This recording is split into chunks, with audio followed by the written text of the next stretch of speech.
BJP के कार्यकर्ताओं से कहते हैं हमारे खिलाफ झूठ फैलाया जा रहा है। जो शख्स 1 महीने बाद जनता की कटघरे में खड़ा है और लोग उनके भाषण के हिस्से को निकाल कर बता रहे हैं कि आप झूठ बोल रहे हैं, कि वो झूठ बोल रहे थे रामलीला मैदान में, जिस मैदान का नाम राम के नाम पर, और वहां आप गांधी के नाम पर झूठ बोलते हैं। जब आप किसी का कपड़ा पहचानने लगते हैं, आपको पता है ना, कपड़े से पहचानने की बात उन्होंने की। इतने बड़े पद पर बैठा आदमी इतनी छोटी बात कहेगा, ये वही कह सकता है जिसके दिमाग में हर समय हिंदू मुस्लिम चल रहा होता है। 5 साल में हिंदू मुस्लिम दिखाते दिखाते हमने तुम्हें इस स्थिति पर ला दिया है कि अब हम कहेंगे कि सिर्फ तुम कपड़े से पहचान लो। जो भी मेरे खिलाफ बोलेगा सेडिशन का केस लगा दे। तो फिर मुझे लगा कि बोलना चाहिए, और बहुत लोग जेल में रहे, हम भी जेल में रह के आएंगे, आज मिलने आइएगा वहीं पर। आप बहुत देर हो चुकी है। इतना खूबसूरत मुल्क, अब और इसका बोझ नहीं ढो सकता कि हम एक दूसरे को धर्म से और कपड़े से पहचान कर मारने की, निकालने की और आइडेंटिटी कार्ड मांगे। अब और नहीं हो सकता। हम आप सब भटक गए हैं। व्हाट्सएप यूनिवर्सिटी से निकल आइए और नागरिक बन जाइए। आप 25 लाख सूट वाले को ही प्रेम कीजिए, लेकिन अपने बच्चों को जरूर कहिए कि इतना महंगा कपड़ा मत पहनना। वो क्रोनोस एक ग्रीक गॉड है टाइम का, जो बच्चों को खा जाता है, उससे निकला है क्रोनोलॉजी। तो इसलिए क्रोनोलॉजी समझ लेना, ये टाइम का ऑर्डर नहीं है, ये आपके पागल हो जाने का ऐलान है। लाइव टीवी, सच सबसे आगे। हुआ यह है कि हमने इस सवाल को, नागरिक बनने के सवाल को, कभी गंभीरता से नहीं लिया। अच्छा बेटा बना लेते थे, अच्छी बेटी बना लेते थे, कभी देश के लिए अच्छा नागरिक नहीं बनाते थे। तो आप जब दहेज ले लेते हैं, जब आप किसी का कपड़ा पहचानने लगते हैं, आपको पता है ना, नहीं, आपको नहीं पता है प्रधानमंत्री नरेंद्र मोदी के बारे में। कपड़े से पहचान रहे थे। आप याद कीजिए कि हिंदी सिनेमा ने कितना डराया था। कोई सेठ किसी हीरो के खराब कपड़े में झांक देता था तो कितनी बात चुभती थी उसकी। कपड़े से पहचानने की बात उन्होंने कह दी। इतने बड़े पद पर बैठा आदमी इतनी छोटी बात कहेगा, ये वही कह सकता था जिसके दिमाग में हर समय हिंदू मुस्लिम चल रहा होता है, वही ये हल्की बात कह सकता था। और ये कपड़े से पहचानने वाली बात जो है, उन्होंने एक समुदाय के लिए ही सिर्फ नहीं कही थी, उन्होंने इस देश की जनता की जो बुद्धि है, जो सोचने की क्षमता है, उसको चुनौती दी थी कि 5 साल में हिंदू मुस्लिम दिखाते दिखाते हमने तुम्हें इस स्थिति पर ला दिया है कि अब हम कहेंगे कि सिर्फ तुम कपड़े से पहचान लो, और आप कपड़े से पहचानेंगे। वो तो कहिए कि झारखंड के आदिवासी लोग सदियों से कपड़े से किसी को नहीं पहचानते थे। अपने देश का भूगोल भी नहीं मालूम था, जहां के चुनाव में कह रहे थे। तो वो खून का रिश्ता था। घरों में यह सिखाया गया कि शादियों में जो रिश्तेदार आते हैं सब अलग अलग आर्थिक हैसियत के हैं। किसी का कपड़ा खराब हो सकता है, किसी का कपड़ा साधारण हो सकता है, लेकिन खून का रिश्ता है। इस देश में, इस देश से हिंदू और मुसलमान का खून का रिश्ता है। वो इस देश की आत्मा है दोनों, और आत्मा का आकार नहीं होता है। रूह का कोई कपड़ा नहीं होता है। मुर्दे पर कफन डालते हैं, आत्मा को किसी ने देखा नहीं। आप आत्मा पे कफन मत डालो, कपड़ा मत डालो। तूने कहा आप कपड़े से पहचान लीजिए। इसीलिए अगर हम सबको नागरिक बनाया होता तो वो क्या, कोई भी नहीं कह सकता। उनके तमाम पुलिस के जो लोग हैं, जो बात बात पर सेडिशन के केस दर्ज कर लेते हैं आजकल, वो लोग भी ये बात नहीं कर पाते। कपड़े से पहचानने वाली बात इतनी हल्की बात थी, चुभ गई मुझे। मैं यही सोचता रहा कि हिंदुस्तान की जनता, जिस गांधी ने कपड़े उतार दिए अपने, जो वो सूट पहनकर आए थे, अंग्रेज उन्हें कपड़े से ही तो पहचान रहे थे ना। तो गांधी ने कहा लो मैं सूट ही उतार देता हूं, कुछ नहीं पहनूंगा, लंगोट में चल देता हूं। पहचानो गांधी को कपड़े से, पहचानो। वो लाठियां लेकर हजारों लाखों लोगों के बीच में चलता हुआ आज भी चला आ रहा है। पहचानो उस महात्मा गांधी को। 5 साल से उनका नाम लेकर रोज उस बिना कपड़े वाले फकीर की हत्या हो रही थी।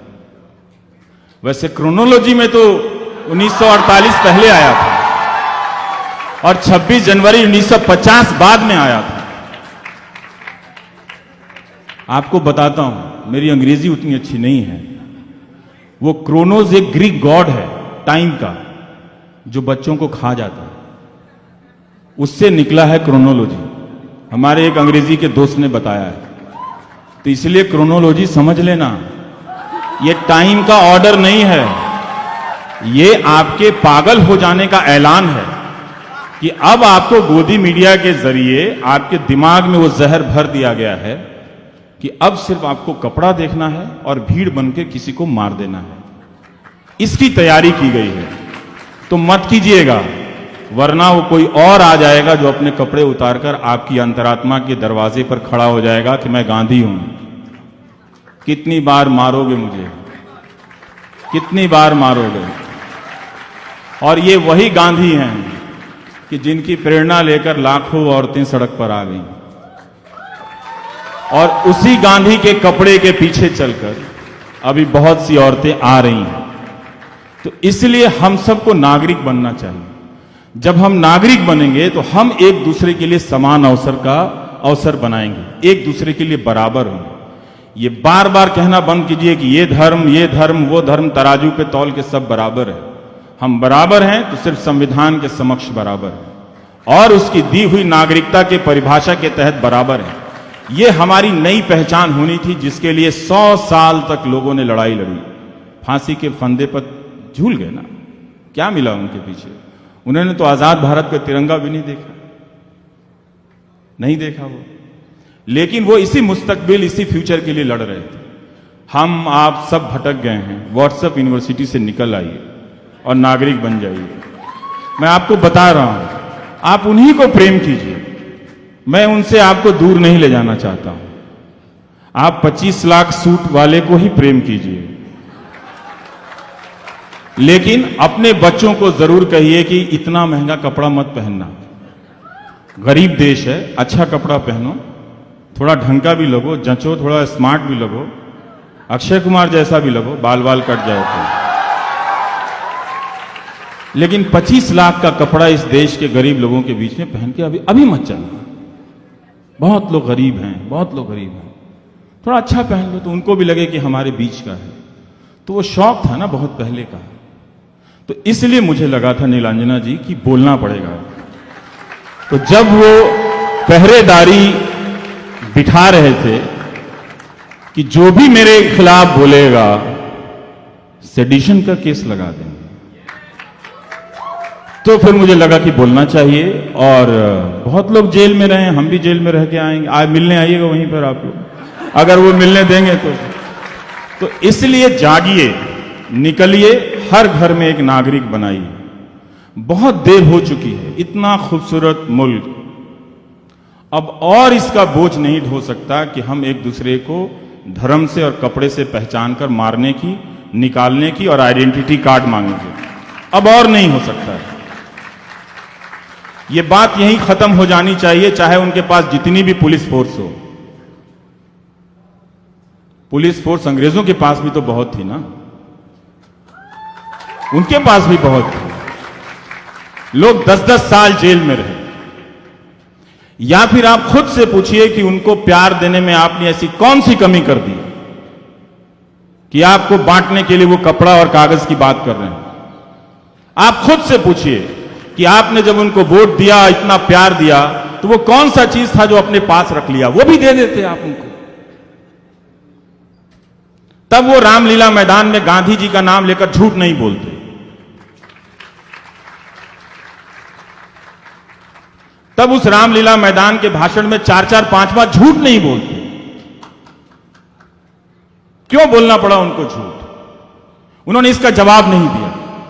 और जब वो अध्यक्ष बनते हैं जेपी नड्डा साहब, उनके यहां जाते हैं कार्यक्रम में, अपने बीजेपी के कार्यकर्ताओं से देखिए क्या कहते हैं। बीजेपी के कार्यकर्ताओं से कहते हैं हमारे खिलाफ झूठ फैलाया जा रहा है। जो शख्स 1 महीने बाद जनता की कटघरे में खड़ा है और लोग उनके भाषण के हिस्से को निकालकर बता रहे हैं कि आप झूठ बोल रहे हैं,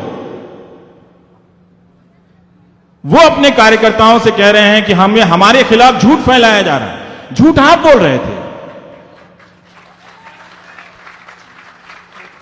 आप यहां 130 करोड़ लोग नहीं हैं, और मैं आपको देखकर 130 करोड़ नहीं कह सकता, क्योंकि मुझे मालूम है कि आगे तक माध्यम जाएगा, जिन चैनलों से प्रसारण होगा वो बंद हो जाएगा। तो यहां जो भी 10, 5, 15, 20 लोग हैं जो कि 130 करोड़ लोग नहीं हैं, मैं उनसे ही कह के जा रहा हूं कि वो झूठ बोल रहे थे रामलीला मैदान में, जिस मैदान का नाम राम के नाम पर हो, और वहां आप गांधी के नाम पर झूठ बोलते हैं। तो फिर क्या कर सकते हैं? फिर आप उसी जनता से पूछिए कि तुमने जब अपना इतना विश्वास दिया, थोड़ा प्यार और दे देते, शायद कोई तरस रहा होगा। मुझे बहुत दुख हुआ, इतने बड़े मुल्क का नेता जिसकी जरूरत नहीं थी, और अपने कार्यकर्ताओं के बीच वो कहते हैं कि हमें माध्यमों की जरूरत नहीं है, हमें माध्यमों की आदत नहीं है। माध्यम मतलब आप समझते हैं, कोई जवाब नहीं मिलेगा इसका। जिस टेलीविजन ने उनको, उनकी राजनीति को 5 साल तक 24 घंटे बनाने में मेहनत की, उसी टेलीविजन को खारिज कर रहे हैं, हालांकि वो मेरी बात कह रहे थे। जो मैंने कहा था कि 2.5 महीने टीवी मत देखना देश वालों, इससे अच्छी देश की सेवा नहीं हो सकती। उसी बात को प्रधानमंत्री, तो मुझे उम्मीद है कि अब देश का कुछ अच्छा होगा, कि वो मेरी बात से सहमत होने लगे। मुझे इंटरव्यू नहीं देते, नहीं दे सकते, वो अलग बात है, पर वो मुझे पढ़ने लगे। वो कह रहे हैं कि हमें माध्यमों की आदत नहीं है। आपने देखा था उन माध्यमों के बगैर जीते हुए उन्हें? कब देखा था? बताइए। ये बात जब कही जाती है तो ये बात बगावत के रूप में क्यों देखी जाती है? नहीं, ये तो हक की बात है, ये तो सच की बात है। ये बात अगर हम सब नागरिक होते, एक दूसरे को नागरिक की तरह पहचानते, मतदाता अब सिर्फ एक दिन के लिए बनते हैं। जिस दिन पोलिंग बूथ से लौट आए, जिस वक्त आप मतदाता नहीं रहते, आप नागरिक होते हैं। तो आप 5 साल जो कार्यकाल होता है उसमें सिर्फ एक दिन की भूमिका, और इन्होंने टीवी के जरिए आपको 5 साल मतदाता बनाया। 5 साल, हर दिन 24 घंटे। तो इसलिए लगा कि मैं बोलूंगा। बहुत लोग बोल रहे थे, आप लोग भी बोल रही थी, ऐसी बात नहीं था कि मैं ही बोल रहा था। पर ये जो डर का जो एक पब्लिक ऑर्डर बना था, इस पब्लिक ऑर्डर को तोड़ना बहुत जरूरी था। हम लोग तो नहीं तोड़ पाए, तोड़ा तो इस देश की औरतों ने तोड़ा है, कि उनको पता है कि वो बोलना उनके लिए फंडामेंटल है। इसीलिए बोलने की आजादी की लड़ाई जो लड़ेंगे, हम मर्द नहीं लड़ेंगे, क्योंकि हमें घरों में सिखाया गया है दूसरों को चुप कराना, और वही आदत कुर्सी तक ले जाती है जहां बैठकर वो सिर्फ दूसरों को चुप कराने की भाषा बोलता है, और ये किसी एक नेता से संबंधित नहीं है। इसीलिए बोलने की जो लड़ाई है वो औरतों की लड़ाई है। इसलिए जब औरतें बोलेंगी तो पीछे पीछे चुप कराने वाले भी बोलने आएंगे। तो इसलिए असली अच्छे दिन अब आने वाले हैं।